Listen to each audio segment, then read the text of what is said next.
এনেকৈ মই চাদৰত দহি গুঠিছোঁ ৰাইজ, গুঠিছোঁ বা বুটিছোঁ। চাওকচোন, এইয়া বেজি এটা লৈ এনেকৈ সূতা মই 4ডলীয়া কৰিছোঁ। ইয়াতে মই দি দিম, 2টা দিলেও হ'ব বা 3টা দিলেও হৈ যাব। ইয়াতে মই সূতাখিনি লৈছোঁ, মই প্ৰায় 120ডালমান লৈছোঁ সূতা। নিজৰ কথা আৰু, সৰহকৈও ল'ব পাৰে, কমকৈও ল'ব পাৰে। এই ধৰণে মই ডাঙৰকৈ কৰি লৈছোঁ সূতাখিনি।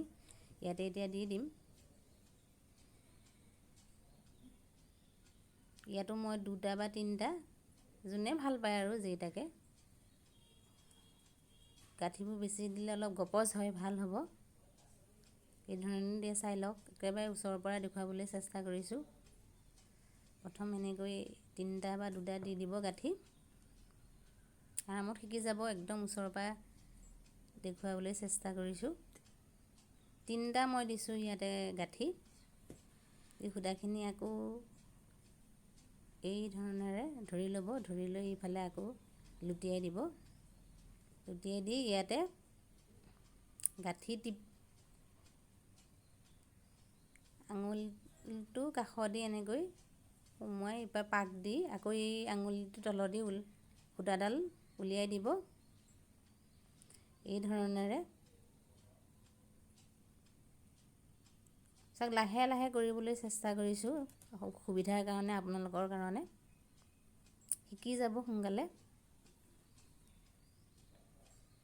ইয়াতে মই আকৌ এই ধৰণেৰে একেটা ছিষ্টেমতে মই দিছোঁ। 3টা গাঁঠিয়ে মই এইদৰে দিছোঁ।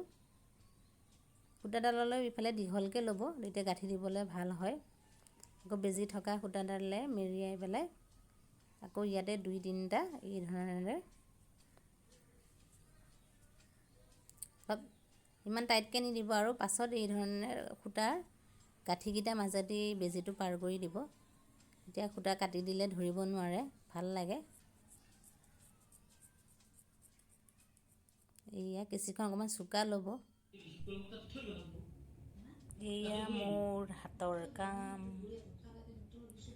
এয়া পিঠি চাইড, বেক চাইড ষ্টিচ দিয়া নাই আৰু ফ্ৰণ্ট চাইডৰ লগত এটেচ কৰা নাই। আপোনালোকে কমেণ্ট কৰিব ব্লাউজ কাটিং লাগে যদি, মই ভিডিঅ' দিম এই ধৰণেৰে। ভাল